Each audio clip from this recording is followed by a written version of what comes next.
Tá.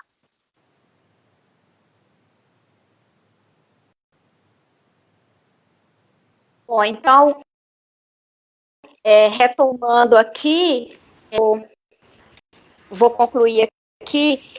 Então, esse confinamento tem nos trazido muita ansiedade. E para falar sobre a questão do confinamento, de pandemia e o que pode causar em nossa saúde mental, eu passo a palavra para o psicólogo Bruno Chapadeiro. Bruno, a palavra é sua. Muito obrigada por você estar aqui conosco. Obrigado, eu que agradeço. Boa tarde a todas e todos que nos ouvem. Agradeço a oportunidade em nome da Maria Iris, da Luciana. Parabenizo a discussão, Fabiano, Luciana, e, claro, ao Vinícius, que nos dá o suporte. Queria agradecer imensamente o convite de vocês para poder estar falando com todos os trabalhadores do judiciário, como também a todos que nos ouvem. Nas lives que eu tenho participado, eu tenho enobrecido essa iniciativa, né, como essa de vocês, de poder estar mais próximo, né, da base da forma, né, como foi dito pela Luciana. Então, eu acho que nesse momento ao qual nós temos que estar isolados, né, a gente possa, de algum jeito, estar junto, estar próximo, estar construindo alguma coisa juntos. Né? Eu sempre estou dizendo que qualquer análise feita, né, no calor desse momento é uma análise que deva ser muito cuidadosa, né, minuciosa, muito atenciosa, mas também cuidadosa, porque a gente pode estar tanto exacerbando quanto também deixando de dizer importantes, né? Porque é um momento ao qual nos pegou a todos de surpresa. É algo muito singular na nossa história recente, né? Então a gente está tendo que uma coisa, né? Eu costumo brincar que até pouco tempo atrás a gente estávamos falando sobre o futuro do trabalho, né? Então, indústria 4.0, inteligência artificial, internet das coisas, trabalho por aplicativos e plataformas, né? E agora, de repente, algo muito simples, né? Porém não simplório, que é um vírus, faz com que a gente tenha que reaver toda uma forma de trabalho ao qual a gente consiga fazer das nossas casas, né?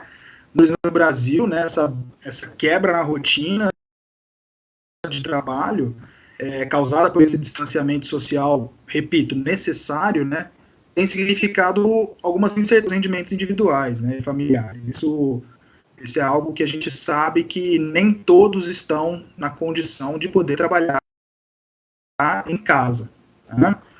E isso eu queria chamar a atenção para dois aspectos. Um deles eu vou subdividir em 4. O autor, que foi um dos cursores do movimento sanitário italiano, Giovanni Berlinguer, que ele fala sobre que a doença a gente tem que entendê-la por 4 dimensões, né? Que é o estar doente, ou seja, a gente apresentar alterações no corpo e suas funções, né, no fisiologismo, né? Então sentir, no caso da Covid, a febre, a tosse, a falta de ar, enfim, né? Uma outra dimensão do sentir-se doente, né, que é perceber essas modificações no próprio organismo, né, ou seja, a gente fala de muito de nada, são os assintomáticos, né? Por isso a importância do isolamento social para todo mundo, porque a grande maioria vai estar assintomática, né, não vai estar percebendo alterações no seu corpo, né?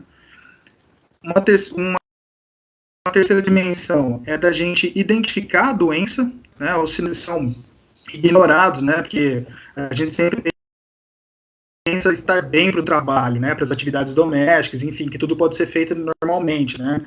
A gente também demora muito a procurar um tratamento. Geralmente a gente costuma apelar para quem nos indique um remédio, por exemplo, né. Então, Comumente, se a gente está com uma dor de cabeça, uma enxaqueca, a gente vai perguntar para o colega de trabalho o que ele costuma tomar. Né? A gente não tem uma cultura de identificar a doença, de parar e prestar atenção no que a gente está sentindo. Dos transtornos mentais, é a mesma coisa, vou chegar lá. E uma quarta dimensão, que eu acho que é um grande X da questão que a gente está vivendo, é de poder estar doente. Né? Então, dependendo do trabalho.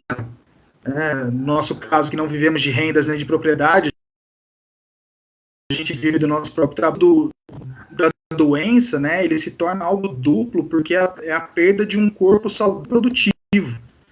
Né? Para muita gente que está tendo que estar ali na linha de frente, não trabalhadores de saúde, mas esses que vêm entregar os alimentos na nossa porta, por exemplo, né? Além do medo da contaminação, tem o medo da perda desse corpo produtivo. Né? Então, uma bronquite, por exemplo, pode ser indiferente, mas é muita coisa para quem trabalha com a voz, quem é um orador, quem é um cantor, né? Por exemplo.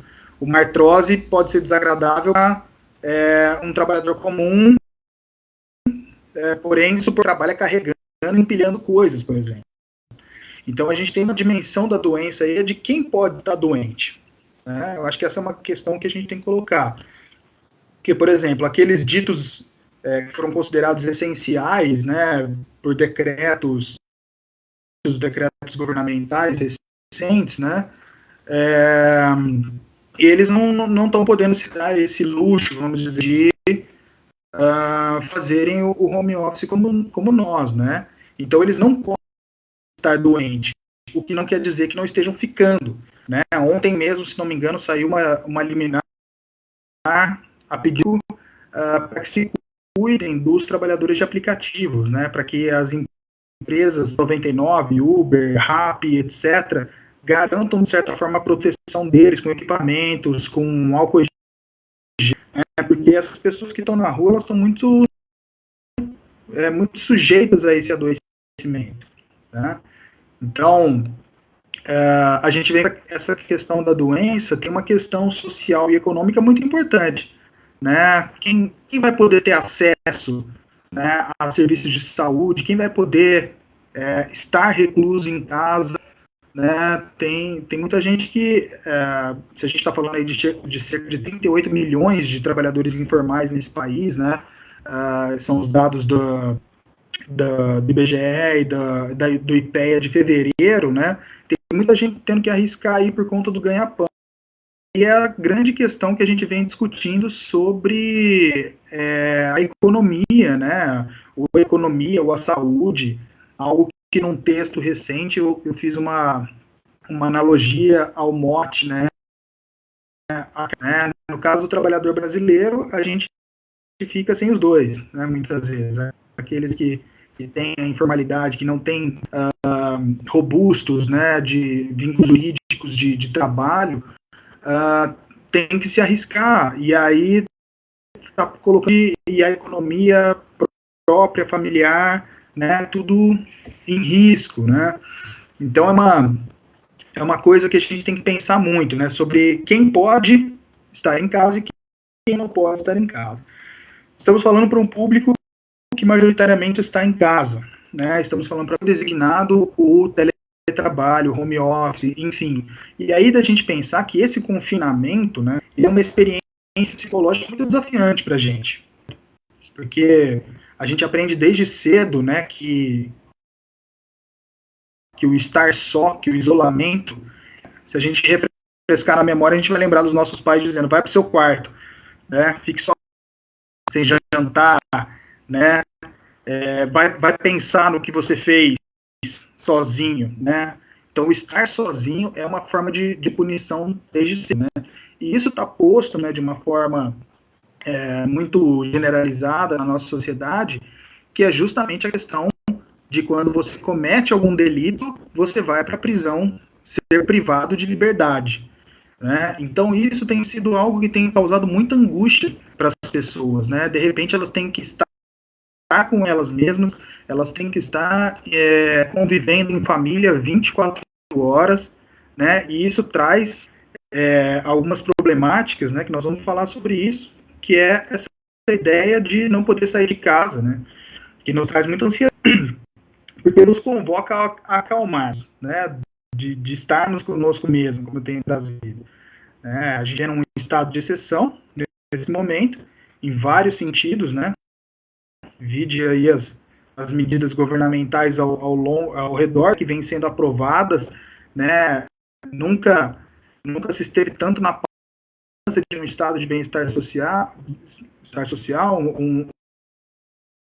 um estado para garantir renda, para garantir proteção à saúde pública, né? Mas é algo que nos angustia muito, esse ter que estar parados, sozinhos, porque a gente vive uma sociedade de aceleração dos tempos e momentos, né? A gente tem dificuldade em parar. Eu costumo brincar, a melhor expressão desse nosso momento atual é aquele coelho branco do Alice no País das Maravilhas, né? Ele tá com o relógio na tarde, né? Sempre perdendo tempo. Então a gente está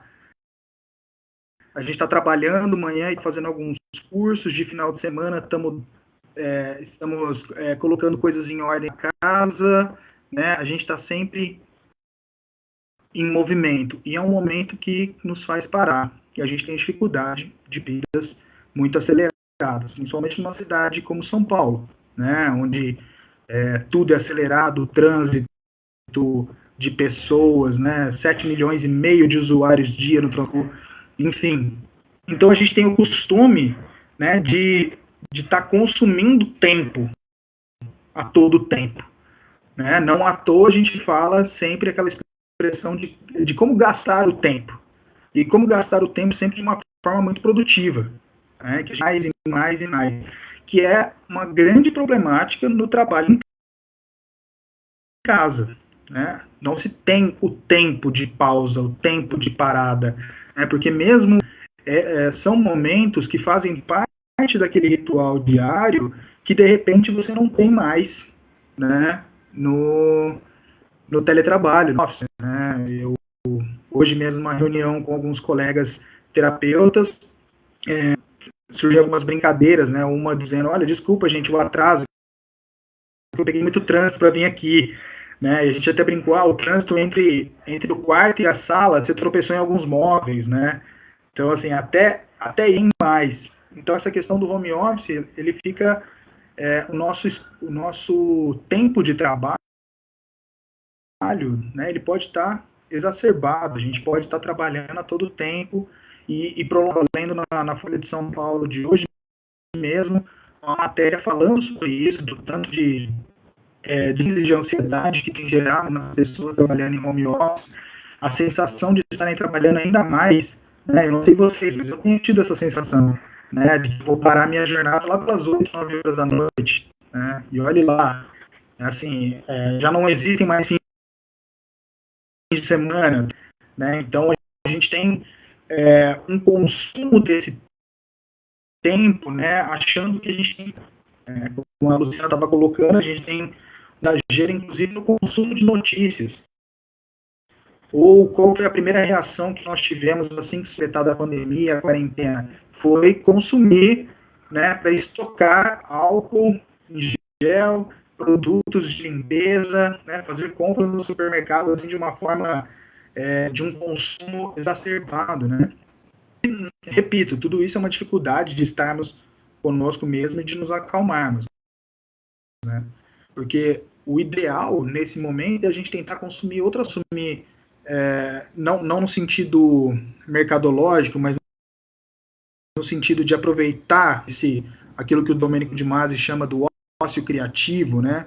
Da gente poder parar, ter um tempo para leitura, para meditação, para conversa livre, né? Tem surgido algumas iniciativas tão interessantes, né? De pessoas, por exemplo, promovendo bares online, né? Cada um abre a sua cerveja e ficam conversando ali, né? Porque colocou algo para a gente que, se para o trabalho é uma coisa complicada, né? Assim, a qualquer momento você pode estar disponível por WhatsApp ou qualquer outra plataforma para resolver coisas do trabalho. Por outro lado, pelo campo da sociabilidade, todo mundo sabe que está em casa. Todo mundo sabe que está em casa, que vai ter tempo, então se antes não tinha tempo para parar para conversar com alguém, se vendo, né? Agora as pessoas estão clamando por isso, né? Para ter essas experiências, por exemplo, como essa que eu citei do bar online, né? Onde as pessoas possam conversar entre elas, né? E retornando a essa questão das notícias, das informações, dos cuidados que a gente deve ter, né? Eles podem nos acalmar, né? Desde fora, mas também tem uma angústia, né? Que essa solidão causa. Né? Então a gente, ao mesmo tempo que nunca estivemos tão conectados, né? A ponto de temos notícias aí de que o consumo de internet aumentou em pelo menos 40% inteiro, mas estamos distantes socialmente, né? Que foi o que a Luciana apontou, inclusive, que é tão importante, né? Tão importante porque é uma das dimensões do trabalho, a socialização, a sociedade, o construir algo junto, construir algo coletivo, né? E aí você vai sentindo cada vez mais um isolamento, o isolamento de estar em casa, você sozinho, você cuidando das suas metas, como se tudo que acontecesse ou deixasse de acontecer é responsabilidade sua.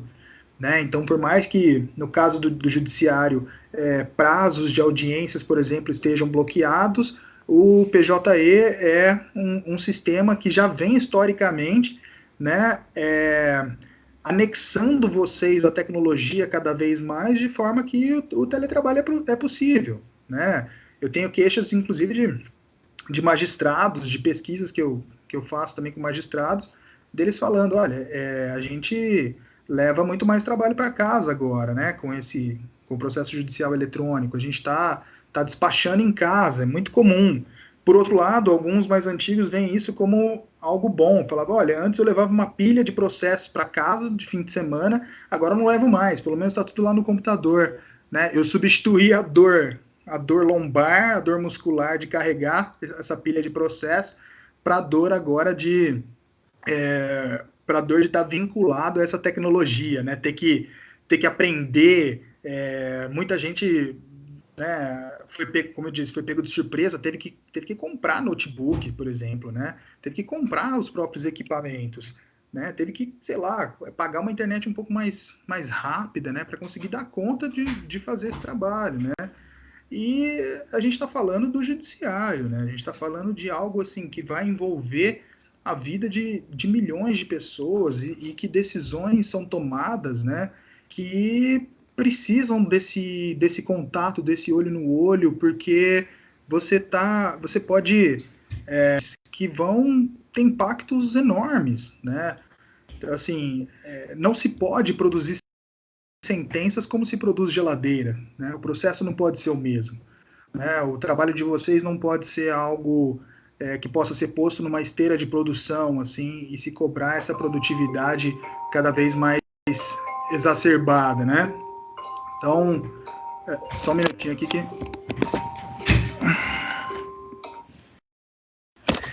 Desculpem. Enfim, como eu estava dizendo, que a gente não pode ter o controle de tudo e que esse não pode ser a forma que a gente tem de trabalhar, né? A forma de estar exacerbando essa produção, estando em casa, porque o estar em casa não é a mesma coisa. A gente tem ali imbricado o momento familiar, né? Para quem tem filhos, tem se queixado muito, né? Os filhos cobram uma atenção, né? Tem a parte do homeschooling, né? As pessoas estão tendo que fazer lição com os filhos, né? Enfim, tem toda uma dinâmica familiar que está imbricado, né? Esse tempo de trabalho, tempo de vida, eles foram condensados num só. Então, tanto a gente não sabe mais que horas começa e quando termina, né? A gente pode estar prolongando essa jornada, como eu tenho trazido, como também tenho visto muitos colegas se queixando de estarem se sentindo improdutivos, do quanto isso tem causado uma angústia para eles. Eles falam, olha, como que a gente pode pensar que a gente está que está tudo normal, né? Assim, como se de repente não tivesse uma ameaça lá fora, não tivesse tudo parado, a gente tivesse resolvido, né, por livre e espontânea vontade, trabalhar em casa. né? Não é assim, não é assim, né? A gente está vivendo uma ameaça de saúde pública real, né? Ao qual as pessoas vão ter o tempo de elaboração desse luto, né? Alguns ainda, inclusive, estão em negação, né? E estão deixando o isolamento, por exemplo, né? Tem trabalhadores que, por exemplo, têm pedido, né? Hoje também nessa reunião com outros terapeutas, uma colega dizendo, olha, a moça que trabalha aqui em casa, não está aguentando ficar em casa, né? Ou seja, o ficar em casa, o desacelerar, o estar conosco mesmo, ter que lidar com outras questões ali familiares e questões particulares que vão se imbricando com o trabalho, porque o trabalho também é esse momento ao qual a gente consegue produzir algo que fuja daquela nossa realidade habitual de casa, não está tendo mais. Né? Não à toa, inclusive, a gente está vendo crescer, não só aqui no Brasil, mas a Itália, a China já tem um aumento exponencial de casos de violência doméstica, por exemplo. Né? Para a mulher, o sair de casa representa muito mais do que só o ganho financeiro, né? Mas, infelizmente, no machismo e patriarcal que nós ainda vivemos, né, de um machismo estrutural, o sair de casa é uma emancipação, né? É uma emancipação, é produção de saúde mental, né? Não à toa, em todos os dados estatísticos que nós pegamos da OMS, aqui do Ministério de Saúde, Ministério da Saúde, as mulheres são as que mais são acometidas de transtornos mentais, né? E muitos estudos apontam isso, que aquelas que conseguem ter uma maior emancipação em relação ao seu trabalho e à sua renda são as que têm menos incidência, né? Porque a gente sempre pensa por um lado mais banalizado. Ah, não, porque a mulher ela fala mais sobre isso, ela sente mais sobre isso. Não, ela está sob um machismo estrutural que agora, por exemplo, se exacerba com a questão do trabalho doméstico. Né? Os dados do IBGE e do IPEA de novembro do ano passado mostram que habitualmente as mulheres já trabalham em média 18,5 horas semanais, né, em afazeres domésticos, ao passo que os homens somente 11%. Né? Então, para quem nos ouve, não tem essa coisa de divisão de tarefas, não. Né? As tarefas são iguais, devem ser iguais para quem coabita na casa. E a gente sabe que não é. Então já tem, olha, responsabilidade com os filhos desse homeschooling está ficando para mim, a casa está ficando muito mais para mim, né? Então o trabalho tem essa positividade, esse sentido, né? O qual o próprio professor Ricardo Antunes, da Sociologia da Unicamp, né, coloca que o trabalho ele tem um sentido duplo, ação. A gente se afirma no trabalho porque ele nos dá identidade, nos dá renda, nos dá sociabilização, nos dá, enfim, muitas coisas, mas também a gente se nega quando a gente não tem uma autonomia para realizar esse trabalho, principalmente, e por a gente estar anexado a algumas regras muito rígidas, né? É algo que eu tenho falado em muitas lives, em muitas reuniões, dizendo como que a gente pode pensar que esse momento é um momento... Então, as chefias, por exemplo, têm que entender isso, né? A gente tem que entender que é uma fase de elaboração do luto. Tem pessoas perdendo pessoas próximas, né? Ou sabendo de quem próximo ali que tá ficando adoecido. Então, não tem como a gente cobrar a mesma produtividade, sendo que não se tem, inclusive, as mesmas condições de trabalho para realizar essa produtividade, né? A gente não pode dizer que né, seria um pecado eu resumir o trabalho de vocês do judiciário, por exemplo, a uma tela de computador. É muito mais do que isso. É muito mais do que ter um computador e internet, né? Então, não dá para a gente pensar a mesma coisa. Isso tem nos levado a pensar, né, em todos os níveis no trabalho, sobre essa questão do controle. Né? Se por um lado a gente tem um controle maior a partir das tecnologias, por outro a gente nota que de repente a gente não tem controle da nossa própria saúde e da forma como que o trabalho vai ser organizado para nós. Né? Muitos dos medos que têm transitado pelo fato de estarmos em casa sozinhos, né, é a ideia da finitude que tem a ver com a solidão. Né? De repente isso pode acontecer para todo mundo, é um vírus que se propaga em superfícies, no ar, etc., né? E para uns, então, esse isolamento é a própria morte, né? Porque a única coisa que nós não temos controle nessa vida é justamente dessa finitude, né? E de repente a gente fica vivenciando tudo isso dentro de casa. Como eu disse, tem alguns que ainda estão em negação, outros buscando teorias da conspiração ou buscar ver um sentido maior na coisa, né? É claro que a gente pode ver nessa crise algumas oportunidades, entender que o mundo não vai ser o mesmo, mas a gente também não pode romantizar a coisa porque, novamente, tem pessoas morrendo lá fora, né? Eu acho que o momento, então, é um momento da gente de criar soluções juntos, né? E aí, da semana passada, a importância que tem nesse momento, né? A gente está dando muita importância à saúde pública, ao SUS, à pesquisa nas universidades, né? Tudo aquilo que foi relegado historicamente, né? Em uma história recente no país, a gente tem visto cada vez mais terem subfinanciamentos, né? Tudo isso torna uma importância e, repito, como eu disse, numa live da semana passada, a importância que tem um sindicato, né? Porque no caso dos profissionais da saúde, por exemplo, eles estão ali enxugando gelo. Muitos a gente já sabe que não estão tendo os materiais necessários para realizar o seu trabalho, não estão tendo os EPIs necessários, né, os equipamentos de proteção individual, né? Estão tendo que improvisar máscara, improvisar luvas, mas estão lá porque eles não foram dispensados do se a gente pegar os grandes hospitais daqui de São Paulo, né, o Hospital das Clínicas, Sírio-Libanês, já tem mais de 100 pessoas afastadas, nem todos por infecção, alguns por burnout mesmo, cansaço, por relatarem uma tristeza, por relatarem dilemas éticos na realização do trabalho, né? Então, quem poderá defender, né, essas pessoas?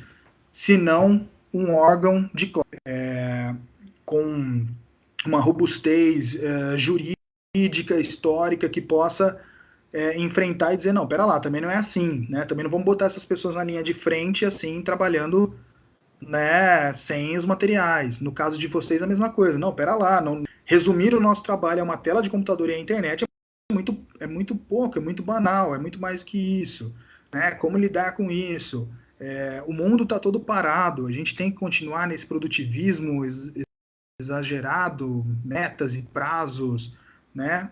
Então, vamos acalmar. E aí, é isso, é um momento de criar soluções juntos, né? A gente tem que aumentar a nossa solidariedade, né, primeiro com essas pessoas que não podem parar o trabalho, que são pessoas que estão nos abastecendo, mas tem que ir muito além das palmas na janela, né? Tem que ser valorização, valorização de salarial, valorização de condições de trabalho, né? Porque de fato o mundo não será e nem pode ser mais o mesmo quando a gente sair dessa.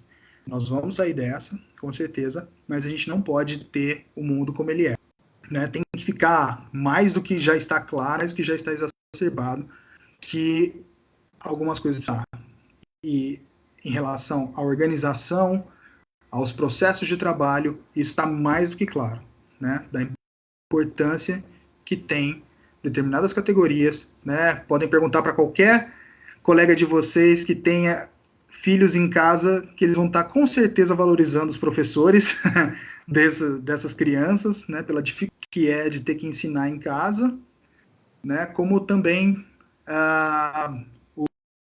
o trabalhador de aplicativo que nos abastece, o porteiro do prédio que faz a nossa segurança e, no caso, vocês, né, também da justiça, que estão cuidando de processos que se arrastam já há muito tempo e ralando, né, em nada de vocês ficarem muito mais elevadas em casa.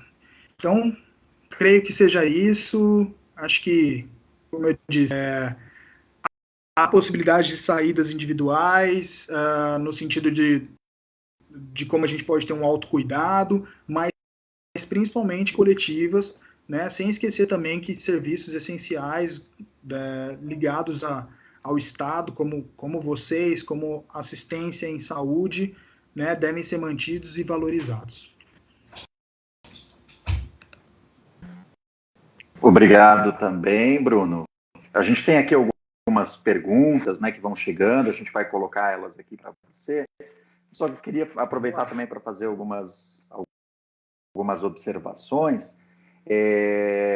Eu acho que realmente uma das coisas que a gente tem percebido assim, muito forte nos relatos que a gente recebe aí das pessoas que buscam o sindicato nesse momento, e é muito importante que as pessoas busquem o sindicato, mas a gente tem percebido assim, uma dificuldade justamente das pessoas conseguirem enxergar essa fronteira, né, da onde começa o trabalho, casa, e aonde que está a vida pessoal delas, inclusive as atribuições domésticas, porque se misturam, né? Você está ali no dia a dia, no seu trabalho, de repente precisa parar para fazer o almoço, mas nesse meio tempo já tem alguma coisa de trabalho de novo, tal. Então, essa coisa ela vai se misturando, e o que a gente percebe é a ansiedade porque fica aquela sensação de que elas não estão dando conta do seu trabalho. Acho que essa semana, inclusive, acho que tem uma coisa que eu acho que vai colocar talvez isso mais em evidência para as pessoas, porque nós temos essa é uma semana de feriado, né? Então, assim, vai chegar o momento do feriado e inclusive já começaram a chegar perguntas vai ser feriado mesmo, se as pessoas vão parar, se elas não precisam trabalhar nesse dia, trabalhar normalmente, como é que funciona? Então, olha o nível de confusão, inclusive, que as pessoas estão começando a ficar, né? Que é isso, o feriado está aí, é feriado, né? Agora, é claro, a gente sabe que justamente por conta dessa perda dos limites claros entre o que é o que é o trabalho profissional, o que é o trabalho doméstico, o que é a vida pessoal, a gente percebe que algumas pessoas, inclusive, já vão começar a se movimentar no sentido para colocar o trabalho em dia, né? Por conta dessa sensação que não passa nunca de que o trabalho não está em dia, né?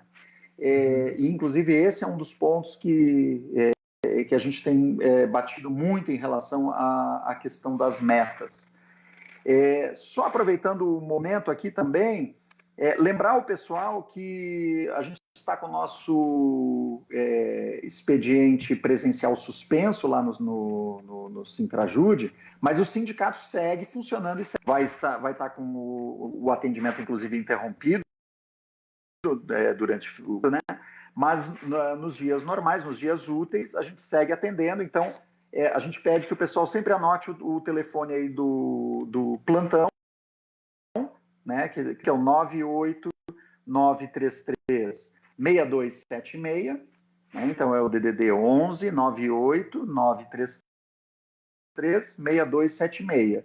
E anote também o telefone do WhatsApp do sindicato, para que as pessoas consigam receber as informações. A gente sempre pede que o pessoal mande um oi para esse número, salve na sua agenda, porque daí a gente inclui nas nossas listas de distribuição. Esse é o DDD 11 99 128 5217. Então, repetindo, é o 99 128 5217. A gente também costuma colocar nos comentários aí para ajudar o pessoal a se localizar.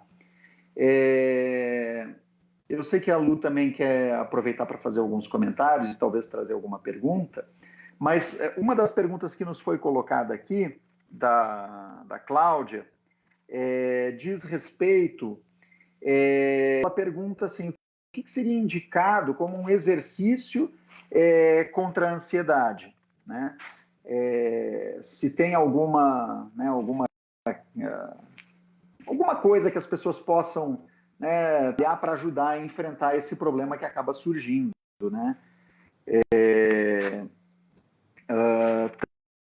Também tem um comentário aqui do seu Vanderlei, né, que essa questão do confinamento dado assim de forma horizontal em relação à questão de gênero, ele coloca em conflito, né, essa questão, inclusive, das atribuições domésticas, né, onde isso, está todo mundo tendo que trabalhar em casa, está todo mundo em casa, né, o tempo todo, e aí fica mais evidenciado esse peso desproporcional em relação a um grande número de tarefas em relação às mulheres, né? Então, inclusive, acho que é um a gente também ter uma certa atenção. Eu vou passar aí para Luciana, e aí depois, na sequência, então, o Bruno faz alguns comentários, gente. Lu, você está aí? Bom, tô aqui. Bruno, a Organização Mundial de Saúde nos dá conta que o Brasil tem cerca de 9,3% da sua população de ansiedade, que cerca de 5,8% da população tem problemas com depressão. Fabiano, desliga o seu fone, por favor. Então, nesse momento que a gente vive uma pandemia, como eu fiz na minha fala inicial, de uma hora para outra, pessoas que não tinham como opção de vida o teletrabalho, tiveram suas rotinas totalmente alteradas, né? Então,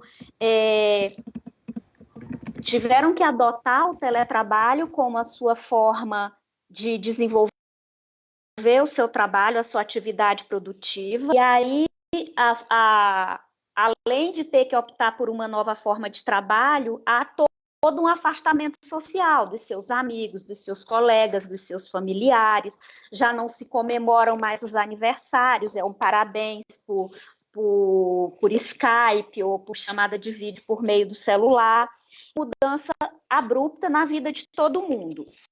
Não bastasse isso, Bruno, nós estamos vivendo um período de gestão pelo medo. O que eu quero dizer com isso? Nós estamos com medo do coronavírus, nós estamos com medo de estar infectado.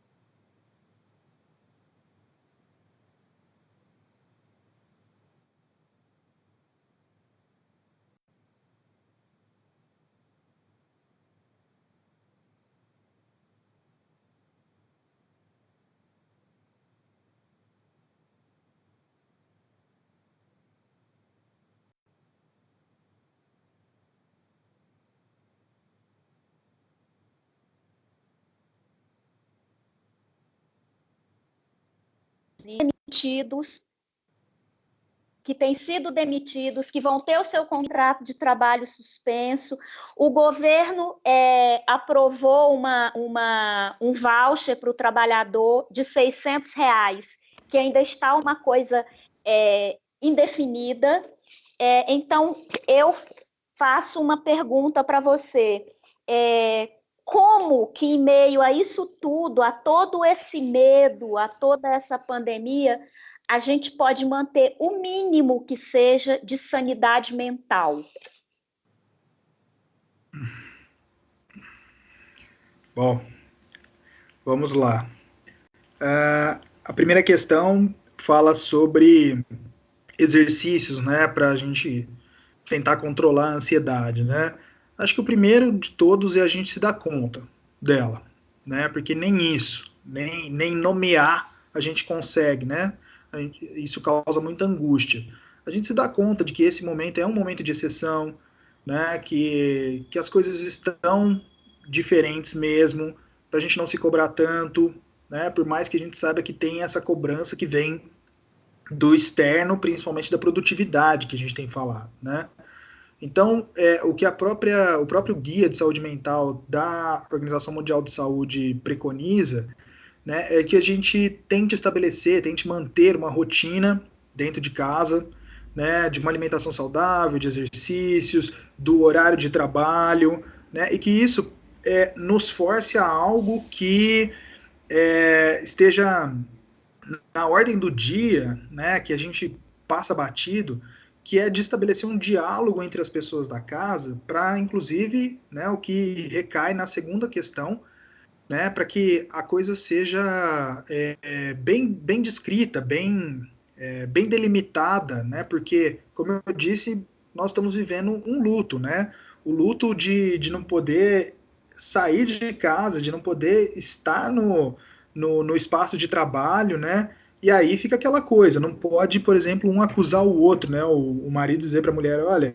eu não posso fazer tal coisa porque eu estou trabalhando nesse momento, e ela dizer, né, olha, mas eu também estou trabalhando, né, então, assim, entender que esse momento de exceção, a gente precisa ter as coisas muito bem organizadas nesse sentido, né, eu tinha uma professora na faculdade que ela era portuguesa, e no estágio em clínica ela costumava dizer assim, Bruno, com aquele sotaque, né, português, as coisas precisam ser ditas, né, as coisas precisam ser ditas, precisam estar às claras, né? E talvez ser um momento, né, um espaço para casal, para família poder fazer coisas juntas, né? Já tem experiências de famílias que estão criando jogos juntos, as crianças estão dando vazão também a uma criatividade, né? Tá tendo mais diálogo, né? Tá tendo mais uma participação, né? Seja inclusive na questão de cozinhar juntos. Tem mães colocando filho para ajudar na cozinha, ajudar nessas tarefas domésticas também, né?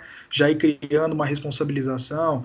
Então, assim, há formas, há exercícios. O que eu quero destacar é que realmente não são fáceis, né? De fazermos sozinhos. Por isso que mesmo no momento de isolamento, e é isso que tem nos dado cada vez mais angústia, ansiedade, medos, a gente não pode estar sozinho e não pode ter medo de pedir ajuda. Né? Pedir ajuda para o sindicato, pedir ajuda para o colega que antes trabalhava na mesma sala que eu, né? Olha, eu estou tendo dificuldade, eu não estou conseguindo lidar com essa situação, como fulano que está parecendo super produtivo, né? A gente sempre se espelha naquele que está muito produtivo. A gente não se espelha no que não está conseguindo também como nós, né? A gente sempre acha que o parâmetro é aquele que está produzindo para caramba como se nada tivesse acontecido. E não é, ele é exceção, né? A regra é a gente estar realmente parado um pouco para notar tudo o que está acontecendo, né? Então, recaindo nessa segunda questão, né, essa divisão de tarefas é algo que precisa ser acordada, compartilhada, né, precisa ser exposta, né, de um jeito que as pessoas colocam, olha, para mim tá legal assim, não tá legal assado, né, como que a gente vai fazer para tornar esse momento aqui de confinamento o mais tranquilo possível para os habitantes dessa casa, né, aonde que vão, quais são os espaços de respeito que vão ser que vão ser acordados, que a gente não extrapole limites uns com os outros, né? Porque paciência é o que a gente precisa, né? E aí a terceira questão da Luciana, né? De fato, a gente vive essa gestão do medo já tem há muito tempo, né? Como eu falei, uma das coisas que acho que exacerba para a gente esse momento o quanto é criminoso a gente deixar que a grande maioria dos trabalhos que a gente encontra nesse país sejam trabalhos que são completamente desprotegidos juridicamente, previdenciariamente, né, que as pessoas não têm como ter essa possibilidade de poder parar e cuidar da sua saúde, né, inclusive por algo que está sendo decretado de cima para baixo.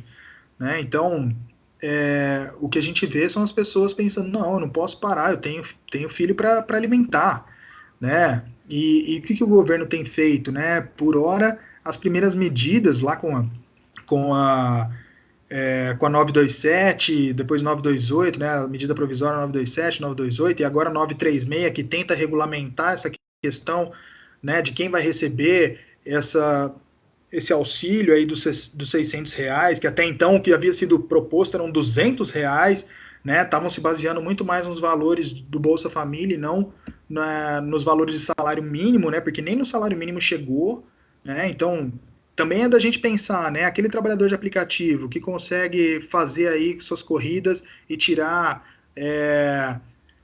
sei lá, uns R$ 2.000, né? Ele vai realmente parar por conta de 600?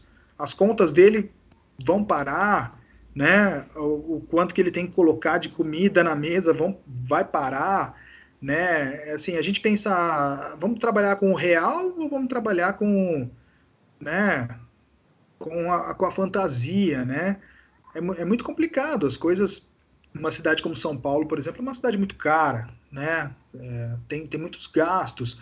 As pessoas vão estar mais em casa, vão gastar mais energia elétrica, vão gastar mais gás, água, né? Isso em países de capitalismo avançado, você vê os governos anistiando, né? Pelo menos aos mais necessitados, né? A gente vê países como a Alemanha falando de pagar 80% da renda das pessoas, Dinamarca e Irlanda 70%, né? Abrir linhas de crédito para microempresários, micro e pequenos empresários.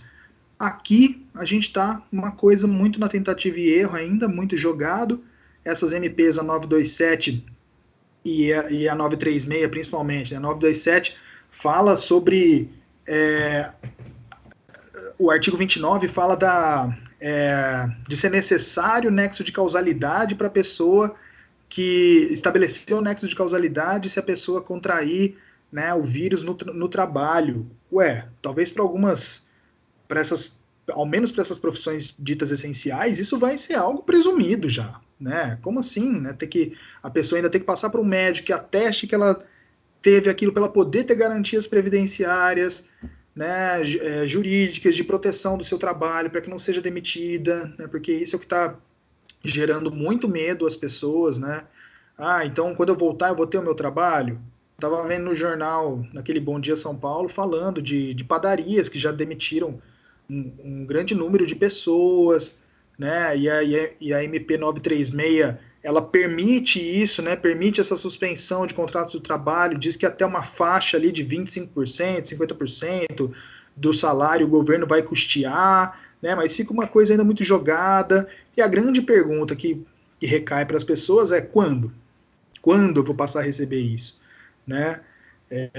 Para alguns possa ser agora, a partir do dia 6, para outros possa ser daqui a um mês, né? É uma inconstância que isso gera talvez mais ansiedade ainda, né? E essa grande questão de arriscar a saúde pelo trabalho, isso não é de hoje, né? Isso não é de hoje. Toda vez que você pega qualquer trabalhador que não tem as condições mínimas para o seu trabalho, né? Por exemplo, está fazendo um trabalho em altura, não tem um cinto de segurança, né, para prender, você vai na construção civil, você vê muita gente sem os equipamentos, sem nada que os proteja, e as pessoas estão ali porque elas precisam, né? No trabalho de corte de cana, por exemplo, né?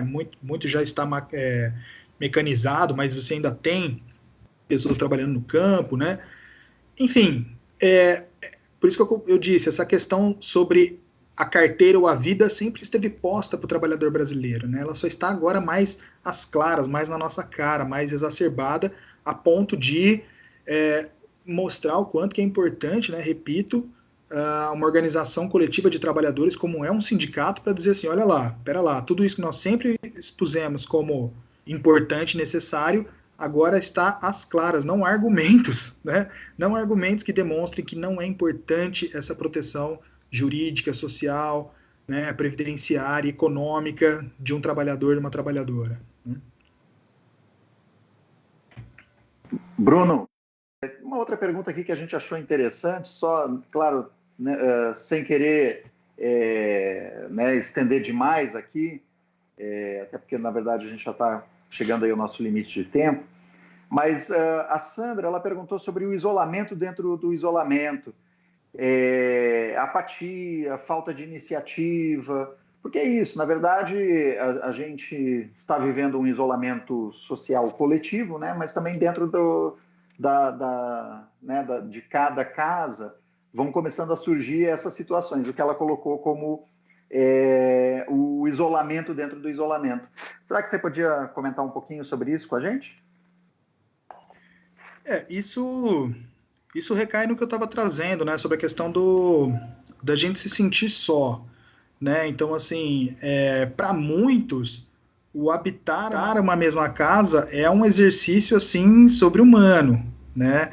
E aí a gente tinha o trabalho ou a escola, né, como momentos de fuga.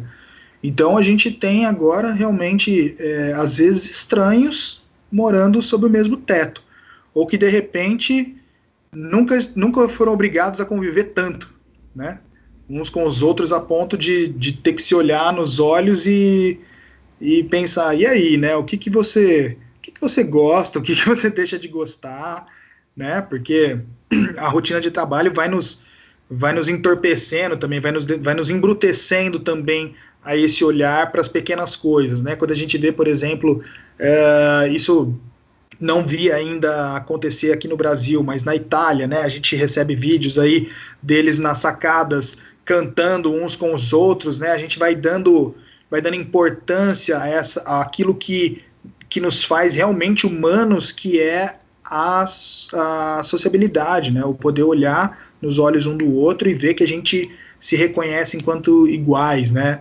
É, ou quando foi dito, né, que a vitamina D ela seja importante para melhoria do sistema imunológico, né, contra é, ser infectado com o vírus, e as pessoas estão indo naquela frestinha de sol, aquela pouca janela que tem nos prédios, né, em cidades, né, com muitos prédios, como é o caso da cidade de São Paulo, né, e aproveitando um pouco daquele sol juntas, né? Isso assim, isso está mostrando para a gente que aquilo que nos faz humanos, demasiadamente humanos, né? Que não perpassa o consumo, que não perpassa tudo aquilo que a gente bota como mais importante, é o que de fato é importante, né? Eu estava lendo hoje na Folha de São Paulo o quanto que os idosos têm se sentido muito isolados, né? E mesmo aqueles que são postos em casas de abrigos, né, em asilos, por exemplo, não estão podendo receber visitas, né? Então, assim, como eu disse, estão exacerbando tantas coisas que a gente foi empurrando com a barriga, né? De mostrar assim, olha, isso é o que a gente tem de mais importante. É a sociabilidade, a solidariedade, é um poder ajudar o outro. A gente vê essas experiências né, se eu tinha alguém que trabalhasse aqui na minha casa, eu poder ligar e dizer, olha, não precisa vir, eu vou continuar pagando para você, porque eu sei que você precisa, né, coisas antes impensáveis, né, a gente sempre pensa, quer economizar um pouquinho, nós vamos cortar quem trabalha em casa, vamos cortar o psicólogo, vamos cortar o dentista, né, e a gente tá dando muita importância a tudo isso agora, né, então acho que acontece sim esse isolamento dentro do isolamento, né? Mas eu acho que é por conta disso. Ele está nos forçando a olhar para coisas que a gente tinha deixado paradas por muito tempo. Bruno, eu quero fazer uma última pergunta para você, uma última colocação também. Por favor. Apesar disso tudo que estamos vivendo, apesar de todo esse medo, em muitas organizações, inclusive dentro do Poder Judiciário, nós temos nos deparado com situações de assédio. Então, no Poder Judiciário, nós temos metas que são vinculadas ao teletrabalho. Então, o teletrabalhador, ele tem uma meta a ser cumprida, uma meta que é em torno de 30% além do que ele produziria se estivesse dentro da organização. Nesse período de pandemia, com todas essas dificuldades que você pontuou de forma muito firme, muito contundente nas suas falas, em todas as suas falas,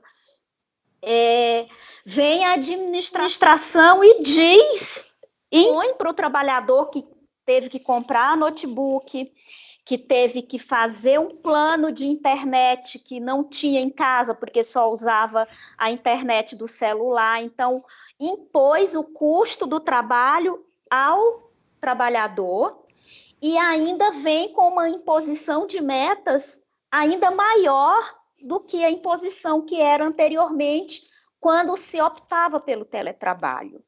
Então, eu pergunto para você, como que a gente pode se munir, se fortalecer para enfrentar os assediadores?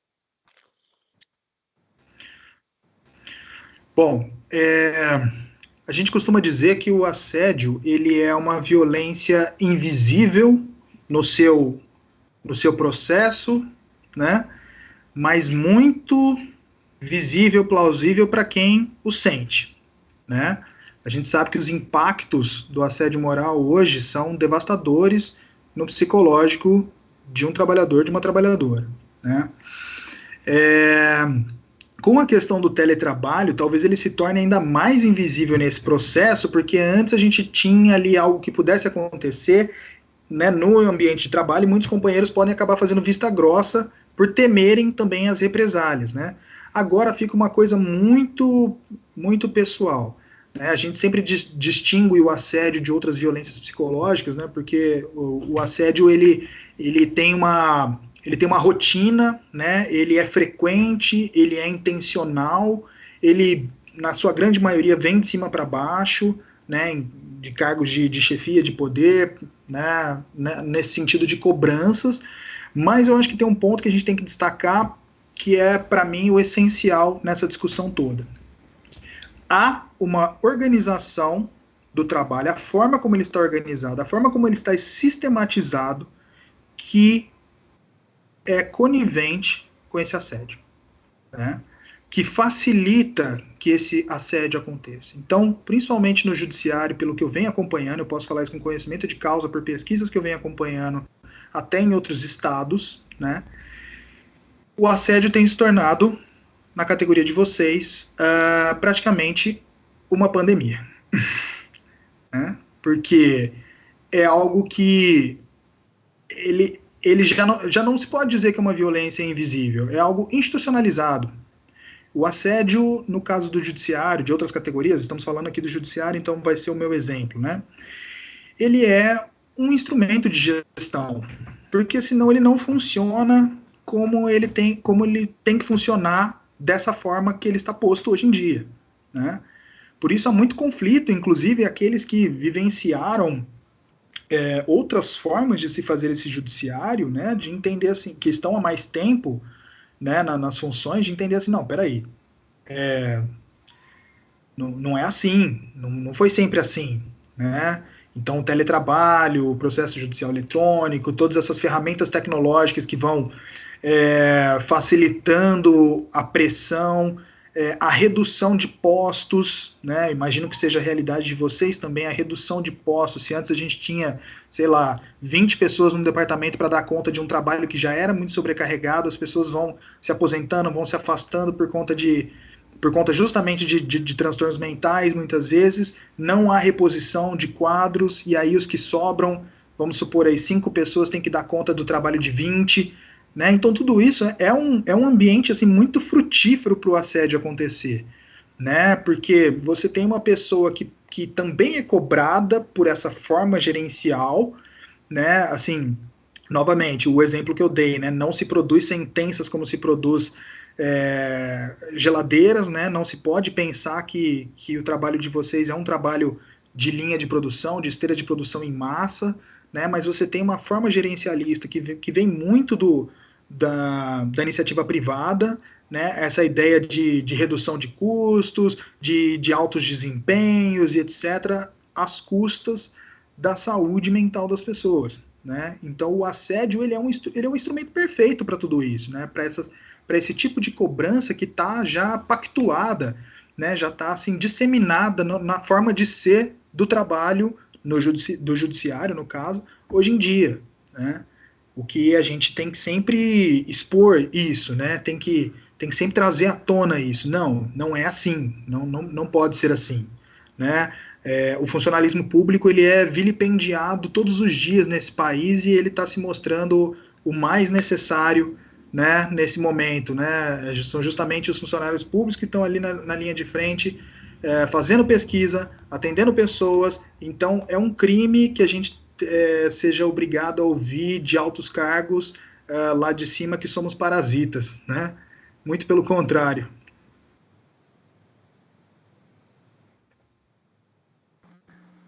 Bruno,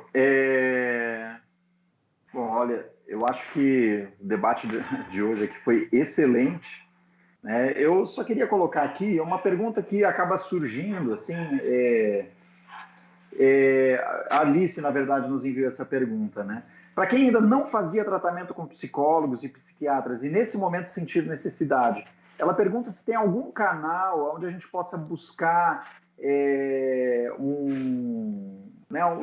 digamos assim, um primeiro atendimento, alguma indicação. Como que essas pessoas podem se direcionar agora nesse momento onde a gente está, na verdade, né, numa situação de isolamento, a gente não está realmente dentro de uma normalidade. Então, se tem algum canal aí que as pessoas possam, de alguma forma, buscar essa ajuda nesse momento agora?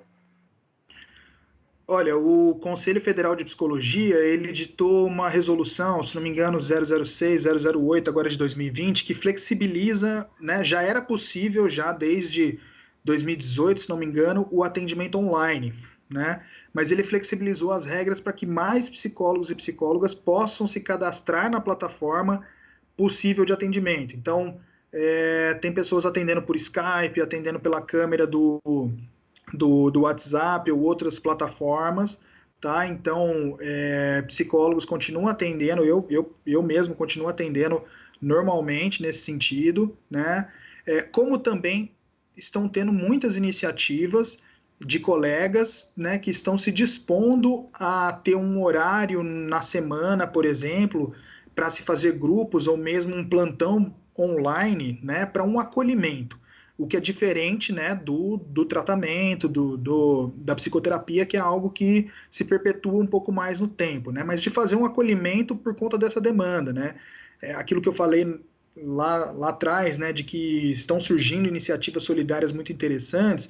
Eu acho que, para mim, por exemplo, participar das lives, ter um momento em que eu atendo essas pessoas, né, gratuitamente, enfim, é uma forma de eu colocar a minha ciência, né, e a minha profissão em benefício desse momento, né, assim, é o meu compromisso social, enquanto psicólogo, enquanto pesquisador, né, então, assim, tem vários canais, eu posso passar para vocês diversas iniciativas de pessoas, mesmo lá no Pará, atendendo gente daqui, porque estamos tudo online, né, e para aqueles que desejam continuar com um atendimento contínuo, muitos psicólogos e psicólogos estão fazendo normalmente esse atendimento online da forma como é possível. A gente sabe que às vezes em casa perde um pouco da privacidade, então tem gente, por exemplo, que faz, desce na garagem do prédio, entra no carro, por exemplo, e faz dentro do carro, mas as pessoas estão dando um jeito, porque estão precisando de ajuda, né?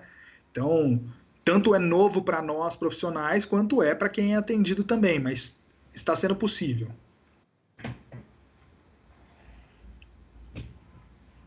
Legal, Bruno. Obrigado aí pelos esclarecimentos.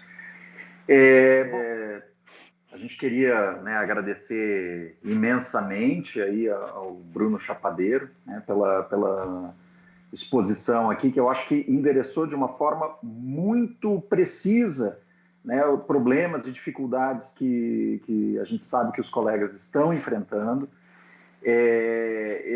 Eu acho que é importante a gente também destacar, até a gente deu um informe no início de algumas das iniciativas aí que o Sintrajude tem tomado, né, em especial essa demanda pela suspensão da exigência das metas, né, que foi uma coisa que a gente fez logo no início desse processo, né, porque a gente tem justamente esse entendimento de que as pessoas não estão vivendo a sua normalidade, que já é um desafio adicional as pessoas terem que ajustar as suas rotinas, né, para acomodar o teletrabalho, né, pais não estão com as crianças nas escolas, né, a gente tem até, eu já recebi aí áudio em WhatsApp, o pessoal brincando, nossa, agora estou valorizando o professor como a profissão mais importante do mundo, porque agora eu estou entendendo, né? Então, a gente tem esse momento, então, nesse sentido, inclusive, a gente fez, então, esse pedido pela suspensão da exigência das metas, né, porque a gente entende que não é possível realmente impor metas e que, na verdade, começa a criar um ambiente do assédio moral acontecendo remotamente, né? Que foi exatamente essa problemática aí a partir dessa última pergunta aí da Luciana, que foi bastante pertinente. eu acho que, assim, em essência seria isso, né? Lembrar também que, assim, não é só a questão da saúde mental também que a gente precisa se preocupar, é preciso dar um olhar também para as questões de saúde, para quem ainda, por algum motivo ou outro, precisa se deslocar, precisa ir para os locais de trabalho. A gente tem procurado dar uma atenção também à situação dos terceirizados. A gente sabe que é isso, né? Por questões, às vezes, contratuais, as administrações fazem questão de manter uma normalidade dos terceirizados que absolutamente não é necessária nesse momento. E também, eu acho que é bem importante destacar, até como fez parte do nosso informe inicial, a questão dos oficiais de justiça, que a gente entende ser muito séria, né? Porque são pessoas que, pela natureza do seu trabalho, vão ser expostas diretamente aos riscos de contágio pelo novo coronavírus. Então, nos casos excepcionalíssimos em que seja necessário que esse mandado seja cumprido presencialmente, é preciso que a administração disponibilize todos os EPIs necessários e adequados para cada situação. Então, isso também é uma coisa que a gente tem demandado aí das administrações. Bruno, então a gente agradece, eu vou passar para a Luciana, para a gente já ir se encaminhando aí então para o nosso encerramento. Lu. Bom, eu quero agradecer imensamente a sua presença, Bruno, por estar conosco, ter estado conosco nessa live. Peço desculpas por não ter te apresentado devidamente no início da live, faço agora. Imagina, né? Não tem problema. O Bruno é psicólogo, perito em psicologia do trabalho, pesquisador do Instituto de Estudos Avançados da USP, doutorando em saúde coletiva na Unifesp. Eu quero, antes de finalizar, eu quero aproveitar essa oportunidade para reforçar aqui duas coisas que têm ficado bem evidentes durante esse período de pandemia, né? A importância de um sistema único de saúde público, é o SUS quem está capacitado para lidar com essa situação de pandemia, isso tem ficado muito claro. E uma outra coisa que eu quero colocar aqui é que, sabem, vocês lembram do ano passado, aquelas colocações do ministro Weintraub, assim, declarações muito infelizes, que as universidades eram locais de balbúrdia, né, onde havia um monte de gente, um monte de jovens comunistas, pelados, drogados, que nos espaços, nos campi, havia plantação de maconha, plantações gigantescas de maconha, e que nada de produtivo acontecia lá dentro.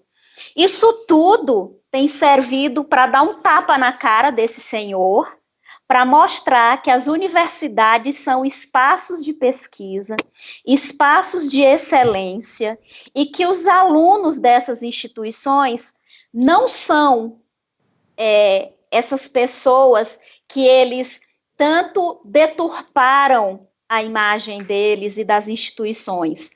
Lá dentro tem espaço de pesquisa, espaço de estudo, e que esse espaço de pesquisa, esse espaço de estudo que os mestrandos, os doutorandos, os pós-doutorandos estão aí para dar uma grande contribuição, não só nesse momento de pandemia por conta do coronavírus, mas em tantos outros momentos que nós nos deparamos com outras doenças que volta e meia voltam aqui, como as doenças tropicais, doenças parasitárias básicas que nós temos aqui nesse país e que já devíamos ter extirpado do mapa das doenças do Brasil e continuam aí.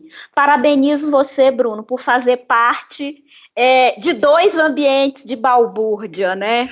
Da USP, da Unifesp, tá? E ainda ter esse seu trabalho ligado às entidades sindicais. parabéns e mais uma vez obrigada por sua participação conosco. Agradeço a todos aqueles que nos assistiram, que estiveram mais uma vez aqui, marcando presença. Mais uma vez, o Sintrajude está à disposição da categoria, por meio do nosso WhatsApp, né? 9128-5217, por meio do telefone do plantão, que é 989336276, que, mais uma vez, fizemos essa live como uma tentativa, como uma forma de nos aproximar da nossa base, tá? Muito obrigada, eu agradeço a todos pela participação. Obrigado. Agradeço a vocês, Fabiano, Luciana, companheiros de mesa. Agradeço ao Vinícius, que nos deu suporte técnico, a Maria Iris, que me fez o convite, Luciana Araújo também, que foi toda querida.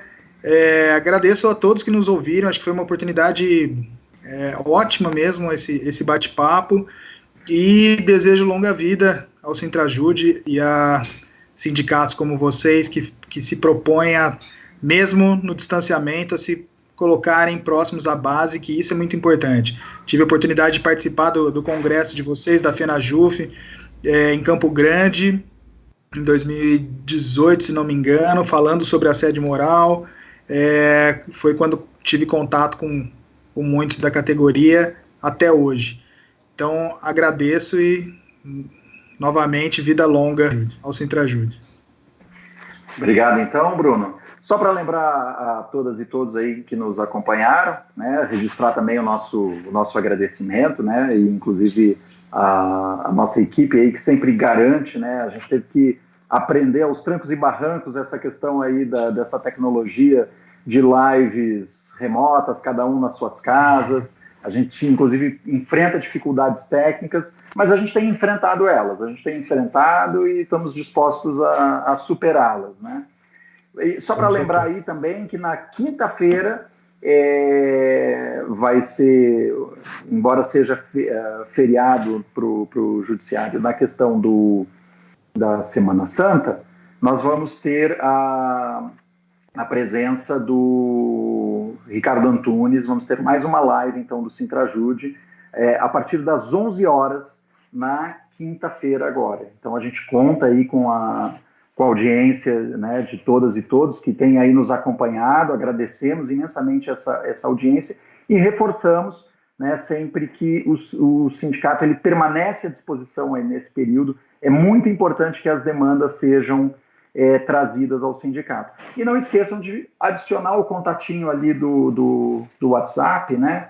É muito importante adicionar o contato, mandar um oi, para que possam ser incluídos nas nossas listas de distribuição e receber as informações do Sintrajude conforme a gente vai tendo situações aí de relevância importantes aí para a categoria.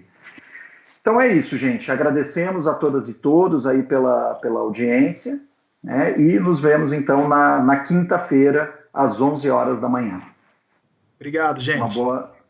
Valeu, uma boa noite.